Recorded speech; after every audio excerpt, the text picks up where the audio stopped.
got a game in our hands. Crazy stuff this early on in the tournament here.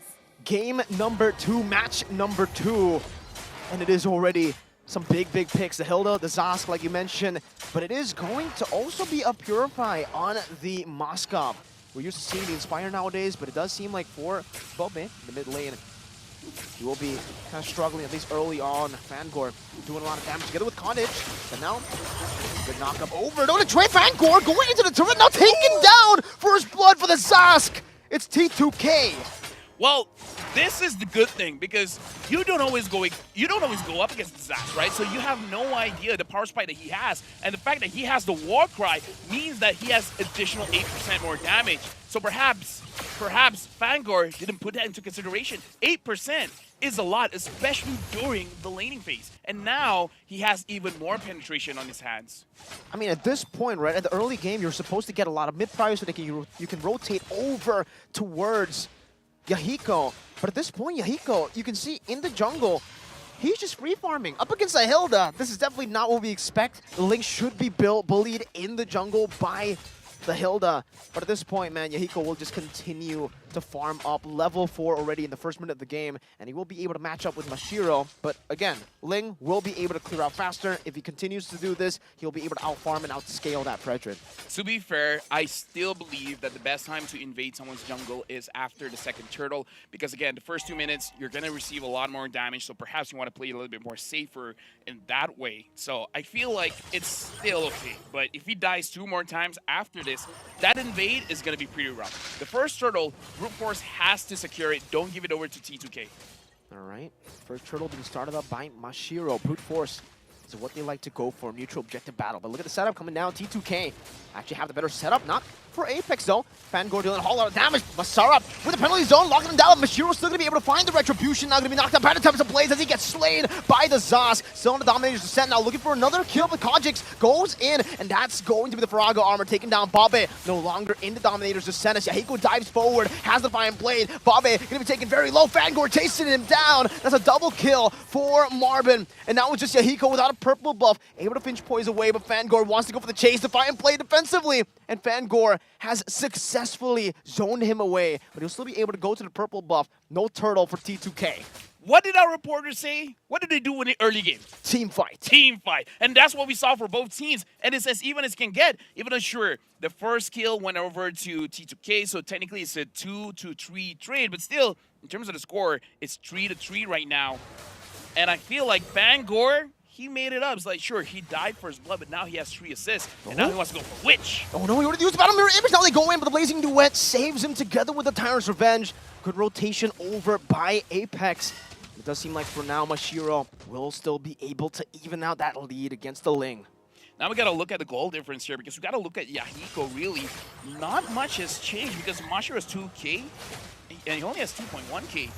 Yahiko is still doing well, but I would thought he would be doing a lot better. It's not farming as fast as I want him to be.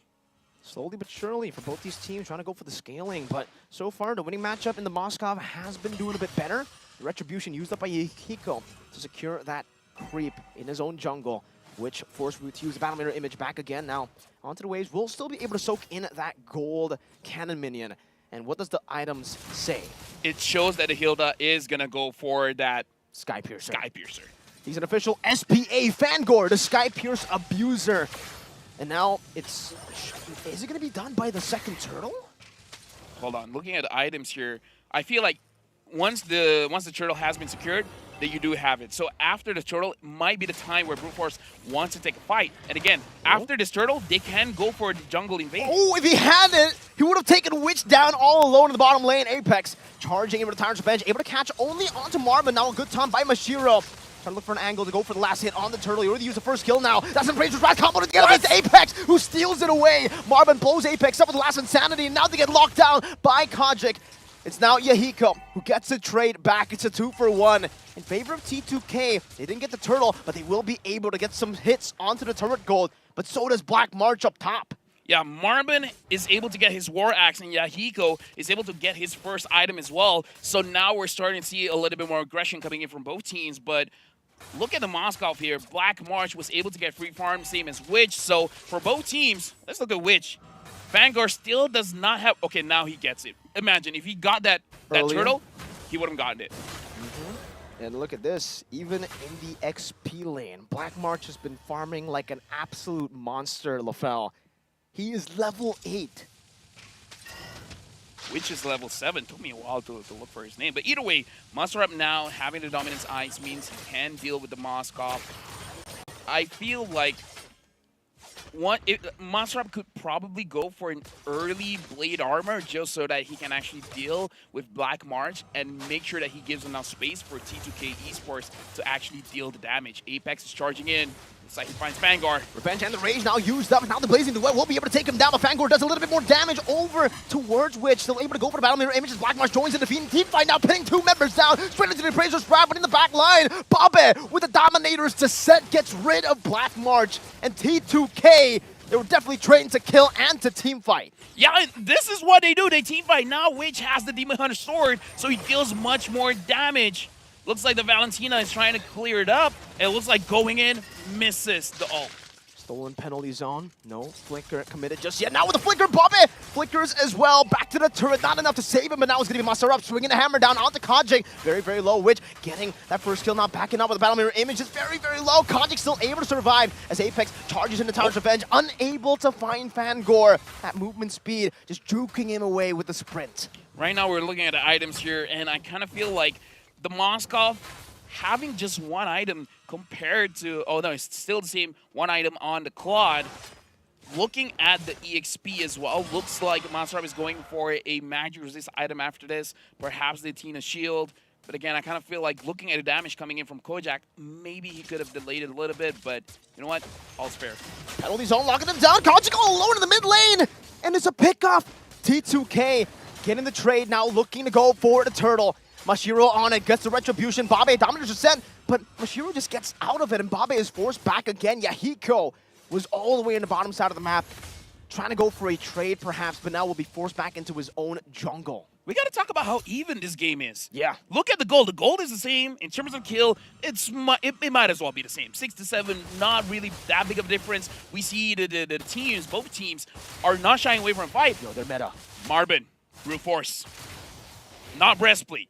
No, just brute force. He got the brute force while playing for brute force, which up top looking for the siege, and with Yahiko, he should be able to take that down. Mashiro actually using the retribution onto Apex, but he'll still be able to get out. Yahiko just wants to get off the wall there, goes back to his own jungle, farming up, and at this point, we're seeing that. What we said in the draft, Yahiko on the Ling, you are going to be able to outfarm the Frederick, especially when we get to the mid game. Now he's level 11 to level 10 for Mashiro, despite the 2 turtles. This is the bad thing about constantly fighting, is that brute force, sure, they got a lot of trades in the fight, but perhaps it might be a better idea to avoid the fights and actually try to control the jungle of T2K, because right now we're looking at items here, and the Ling has 2 items. After this, it is going to be the Endless Battle, and we got to talk about the Zaskier.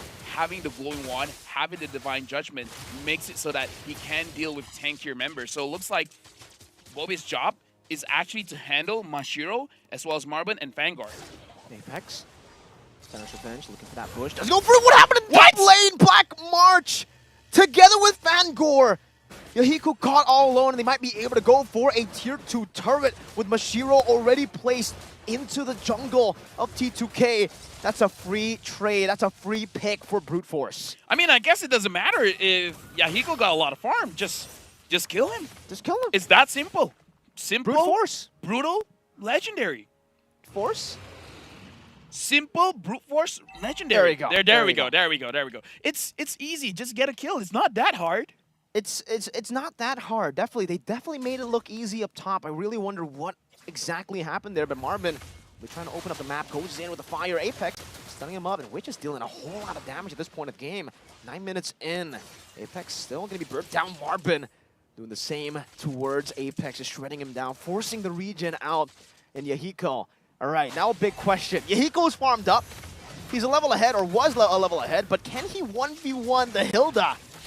No. No, okay. No, I don't think so. And right now, T2K, they got to be careful, because brute force, this is what they want to do, because they have the X-Borg. The X-Borg plus War Axe plus brute force breastplate.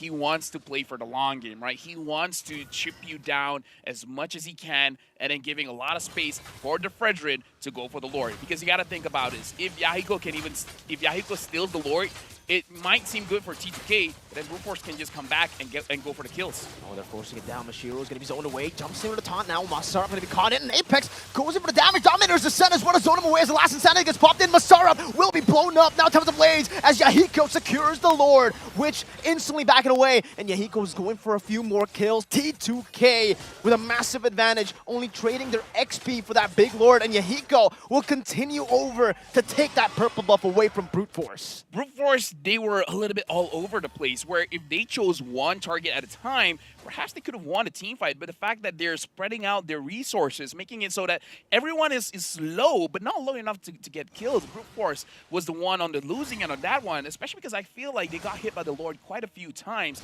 And now the Lord is marching down mid. Fangor is not going to have a lot of space for him to really utilize the Sky Piercer that well.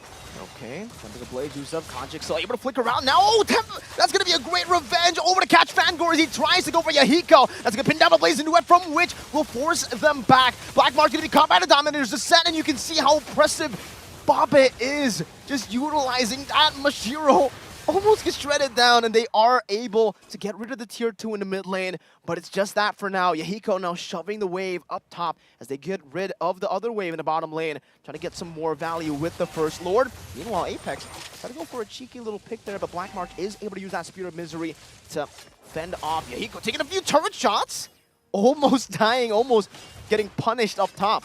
Yeah, honestly, I want to stay at this item screen for quite a while because we want to dissect what Bobe is actually doing, getting the Azure Blade early, not really building into anything, just making sure that he has enough mana to sustain inside of a fight, but Glowing One plus the Divine Glaive plus the changes on the Zas. Yikes! What the Zas is doing right now is almost 50,000 damage.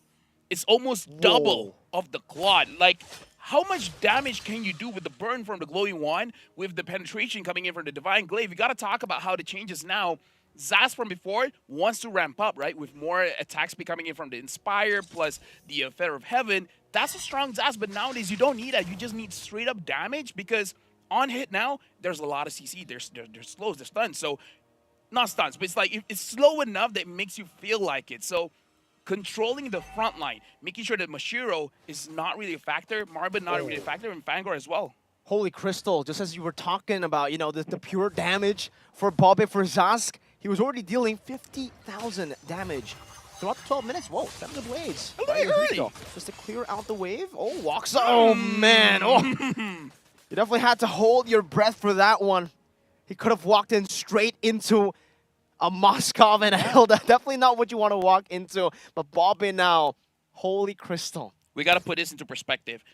The Valentina has 3 items as well, but it's not as expensive as the build coming in from the Zas. So the power spike is much different, especially because what Kojik is trying to do is more supportive, but the itemization coming in from Bobe, he's a shredder. He's a tank shredder at this point. And it's good because you're going up against Fangor with the Hilda. The Hilda, if you don't stop her, it's going to be a big problem. But now Bobe, it's like, I got you. Let me handle the Hilda, you guys handle the rest. Slowly but surely, I think all these frontliners actually will be taken out by Bobbit, especially now that Witch is also very, very Blade of Despair done for Yahiko in the 13-minute too. All the power spikes for T2K. But for Brute Force, they actually also have something to play with. Fangor, a lot of damage going for it, no! It doesn't proc the Sky Piercer! It did not proc, Yahiko still able to survive. Fangor gets out, but Mashiro, all during the chaos, they used it as a distraction to Brute Force their way into the Lord to take it. And now in the 14th minute, that's an enhanced Lord. That was brilliant, because even I didn't notice what was going on. We were looking at Yahiko, like, oh no, he looks like he's going to get taken down. But if Fangor had 4 kills at that point, I believe it was going to be a lethality. It was going to be an execute. The fact that he only has 1 kill, but I believe it has been reset because he died after he got his first kill, make it so that he only has 4%. And folks, you see the difference between 6%, 4%. And folks, you see the difference between a kill onto Yahiko. That would have been a very, very deadly one. Oh! Look at Mashiro, man. Purify able to escape now. Mashiro going for some damage. Apex still able to escape with a bouncing ball. As T2K will still be able to fend off. Down there's the set. Bump it! Goes in way too aggressively, gets punished by Brute Force. And this is some bad timers for them. They got Enhanced Lord up top, and now Black March is marching down to the mid lane, trying to go for the siege onto the tier 2 as the Enhanced Lord charges down onto the base turret up top. Witch and Yahiko able to deal with it for now. Another wave coming down very slowly in all 3 lanes, and Brute Force will just go into the mid lane first. Now pushing it again, Apex. Trying to go for the charge on that Timer's Revenge, slowly but surely, but you can see the poke over to T2K. Up top, they'll still be able to defend their base turrets, so no base turrets taken down with the Enhanced Lord, but definitely for Brute Force, they've gotten themselves now onto the even level. T2K, they had an overwhelming advantage earlier, now it's all but gone. This just shows you how much of a game changer the Lord really is. Sure, getting a kill onto Bobe actually influenced a little bit more, but with one Lord, all that T2K has for themselves is just the inhibitor. And now we're going in for a pause so that we muster up. But now we're jumping straight into the game. And I was talking about Yahiko, but we've got to talk about Witch as well. Has not died an entire time this game, so he's been skinning up well. It really has. I think for both teams, right? Even for Black March, he was able to rotate across the map so many times. Item check again. The item check that we really have to talk about is the fact that Masarab now having the blade armor means that he can legit be a bait, because Black March is not going to be as free as he would want to go for the damage. Speaking of which, Black March is full items. Looks like the Claude is just missing one item. I'm guessing it's going to be the Malefic Roar. Although I feel like in this kind of situation, maybe he should go for more of a defensive item, maybe a Rose Gold Meteor, just that he can survive a little bit more and stay in the team fight a bit longer. But either ways, damage dealt, 61,000 damage being dealt by the Zas. And the Kufra took almost 80,000 damage in this game. A lot of damage from both these teams. It's all about damage output, as we know, in this meta. Yahiko and Witch synchronized Malefic Roar by together there. Babe also, Starlium Scythe. Is that his last item, LaFell? I believe it's his 4th item. It's his 4th item. Oh wait, no, 5th. Oh, Apex gonna be able to get the revenge and the rage down to the penalty zone. They're gonna try to melt Mashiro down, but the last Insanity gets rid of all of them. Now in the back line, Kaji able to go for the Executed Witch, trying to go for the Kite now, able to go for the Immortality, and now it's gonna be Yahiko who secures it. The Wind of Nature saves him for a bit, and in the end, Yahiko will take the Lord and will take also Marbin out of the game. That's a triple kill for Yahiko in the bush. Yahiko goes in, Kaji tries to go for it, and that's gonna be the Maniac for Yahiko in the mid lane. Kajic, he tried to go for the risky play. He did, and he paid with it with his life. And now with a wipeout, it seems they're just gonna go for the base straight up. It's wide open. They don't even need to go for the base turrets. One push is all they need. T2K get the dub. I mean, I don't want to be that guy, but dude, I called it. They had the draft to be able to do this well. Someone just needs